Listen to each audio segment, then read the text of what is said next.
ಶಿವಮೊಗ್ಗ ಜಿಲ್ಲೆಯ ಸೊರಬ ವಿಧಾನಸಭಾ ಕ್ಷೇತ್ರದ ಬಿಜೆಪಿಯಲ್ಲಿ ಆಂತರಿಕ ಅಸಮಾಧಾನ ಈಗ ಸಂಪೂರ್ಣವಾಗಿ ಬೀದಿಗೆ ಬಂದಿದೆ.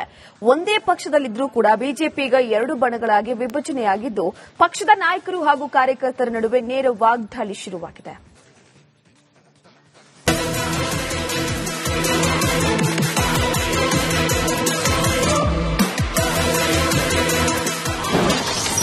ಸೊರಬ ಬಿಜೆಪಿಯಲ್ಲಿ ಬಣ ರಾಜಕೀಯ ಫೈಟ್.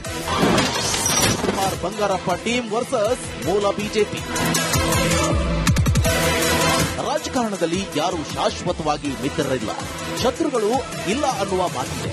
ಆದರೆ ಬಿಜೆಪಿಯಲ್ಲಿ ಮಾತ್ರ ಎಂದಿಗೂ ಬಗೆಹರಿಯದಂತಾಗಿದೆ ಬಣ ರಾಜಕೀಯ. ಅದರಲ್ಲೂ ರಾಜ್ಯ ಬಿಜೆಪಿಯ ಧೀಮಂತ ನಾಯಕರು ಬಿಎಸ್ ಯಡಿಯೂರಪ್ಪ ಕುಟುಂಬ ಹಾಗೂ ಬಸವನಗೌಡ ಪಾಟೀಲ್ ಯತ್ನಾಳ್ ನಡುವಿನ ಭಿನ್ನಾಭಿಪ್ರಾಯಕ್ಕೆ ಹೈಕಮಾಂಡ್ನಿಂದಲೂ ಮದ್ದರಿಯಲು ಆಗಲಿಲ್ಲ.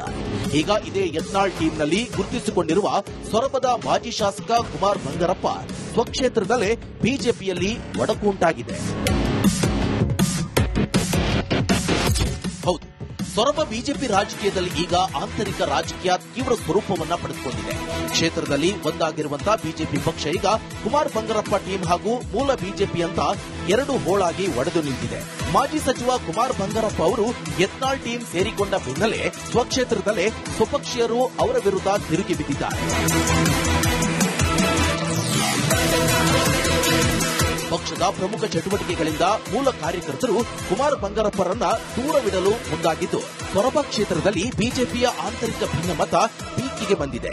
ಮೂಲ ಬಿಜೆಪಿ ಹಾಗೂ ಕುಮಾರ್ ಬಂಗಾರಪ್ಪ ಬೆಂಬಲಿಗರ ನಡುವಿನ ಭಿನ್ನಮತ ಪಕ್ಷದ ಅಡಿಪಾಯವನ್ನೇ ಅಲ್ಲಾಡಿಸುತ್ತಿದೆ. ಯಾಕಂದ್ರೆ 10 ವರ್ಷದಿಂದ ನಾನು ಇದ್ದೀನಿ ಅಂತ ಹೇಳಿದ್ರು. 10 ವರ್ಷದಿಂದನೂ ಸೊರಬದಲ್ಲಿ ಇದೇ ಪರಿಸ್ಥಿತಿ ಅಂತ ಹೇಳಿದ್ರು. ಯಾರು ರಾಜ್ಯಾಧ್ಯಕ್ಷರು ಇವಾಗಿರೋರು ಬಿಜೆಪಿಯ ರಾಜ್ಯಾಧ್ಯಕ್ಷರು ಮಾಡಿದ್ಯಾರು ಇದನ್ನ ಇಟ್ಕೊಂಡು ಓಡಾಡಿಸ್ಬೇಕು, ಸೊರಬ ತಾಲೂಕಿನ ರಾಜಕಾರಣ ಹಾಳು ಮಾಡ್ಬೇಕು, ಇದನ್ನ ಕುಳಿಗಡಿಸ್ಬೇಕು, ಶಿವಮೊಗ್ಗ ಜಿಲ್ಲೆ ಇದ್ ಮಾಡ್ಬೇಕು. ಕಾಂಗ್ರೆಸ್ ಜೊತೆ ಅಡ್ಜಸ್ಟ್ಮೆಂಟ್ ಮಾಡ್ಕೊಂಡು ಕ್ಯಾಂಡಿಡೇಟ್ ಹಚ್ಕೊಳಕ್ಕಾಗತ್ತೆ.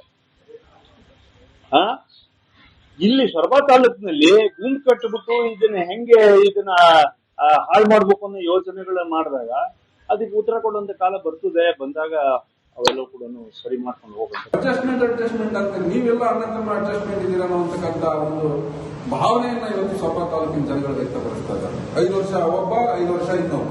ಇನ್ನು ಹತ್ತ ರಾಜ್ಯ ಮಟ್ಟದಲ್ಲಿ ಬಿಎಸ್ ಯಡಿಯೂರಪ್ಪ ಅವರ ಕುಟುಂಬವನ್ನ ಎದುರು ಹಾಕಿಕೊಂಡು ಪಕ್ಷದ ರಾಜ್ಯಾಧ್ಯಕ್ಷ ಬಿವೈ ವಿಜೇಂದ್ರ ವಿರುದ್ಧವೇ ಹೊಂದಾಣಿಕೆ ರಾಜಕೀಯದ ಬಗ್ಗೆ ಮಾತನಾಡುತ್ತಿರುವ ಕುಮಾರ್ ಬಂಗಾರಪ್ಪ ಇತ್ತ ಕ್ಷೇತ್ರದಲ್ಲಿ ಮೂಲ ಬಿಜೆಪಿ ನಾಯಕರಿಂದಲೂ ಅಂತರ ಕಾಯ್ದುಕೊಂಡಿದ್ದಾರೆ. ಇದರ ನಡುವೆ ಸಚಿವ ಮಧು ಬಂಗಾರಪ್ಪ ಕೂಡ ತಮ್ಮ ಸಹೋದರನ ವಿರುದ್ಧ ದಿಕ್ಕು ದೆಸೆ ಇಲ್ಲದೆ ಹೊಲಸು ಗಿರಾಕಿ ಅಂತ ತೀವ್ರ ವಾಗ್ದಾಳಿ ನಡೆಸಿದ್ದಾರೆ. ಅವರು ಮಾತಾಡೋರು ಆ ಡಮ್ಮಿಯಾಗಿ ಆ ಪಕ್ಷಗಳು ಎಲ್ಲಿ ಕುತ್ಕೊಂಡ್ರೆ ದಿಕ್ಕು ದೆಸೆ ಇಲ್ಲ, ಅದನ್ನ ಫಸ್ಟ್ ತೀರ್ಮಾನ ಮಾಡ್ತಾರೆ. ಮಾತುಗಳನ್ನ ಆಡ್ಬೇಕಂದ್ರೆ ಬೇಕಾದಷ್ಟಿದ್ದಾವೆ. ಹೊಲಸಿದ ಮಾತು ಉತ್ತರ ಕೊಟ್ಟು ಆಮೇಲೆ ಇದೆಲ್ಲ ಹೆಂಗ್ ಗೊತ್ತಾಗ್ತಿಲ್ಲ. ಸತಿ ಈ ಕಾರ್ ರಿಪೇರಿಗೆ ಹೋಗ್ತೀರಿ ನೀವು, ಅದೇ ಕಾರ್ನ ಎಷ್ಟು ರಿಪೇರಿ ಮಾಡ್ತೀರಿ ನೀವು? ಮಾಡಿ ಮಾಡಿ ಮಾಡಿ ಮಾಡಿ ಗ್ಯಾರೇಜ್ ಓನರ್ ಹೇಳ್ಬಿಡ್ತಾನೆ, ಇಲ್ಲ ಇದು ತುಕ್ಕು ಹಿಡಿದೇ ರಿಪೇರಿ ಮಾಡಕ್ಕಾಗಲ್ಲ. ತುಕ್ಕಿರೋ ಹಿಡ್ಕೊಂಡಿರೋ ಗಿರಾಕಿಗೆ ಇನ್ನೂ ಏನು ಉತ್ತರ ಕೊಡ್ತಕ್ಕಾಗಲ್ಲ.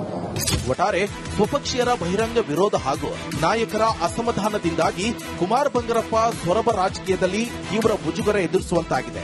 ಪಕ್ಷವನ್ನ ಬಲಪಡಿಸಬೇಕಾಗಿರುವಂತಹ ನಾಯಕರೇ ಹೀಗೆ ಇಬ್ಬಾಗ ಆಗಿರುವುದರಿಂದ ಮುಂಬರುವ ದಿನಗಳಲ್ಲಿ ಸೊರಬ ಬಿಜೆಪಿ ರಾಜಕೀಯ ಯಾವ ಹಂತಕ್ಕೆ ತಲುಪಲಿದೆ ಎಂಬುದನ್ನು ಕಾದು ನೋಡಬೇಕಿದೆ.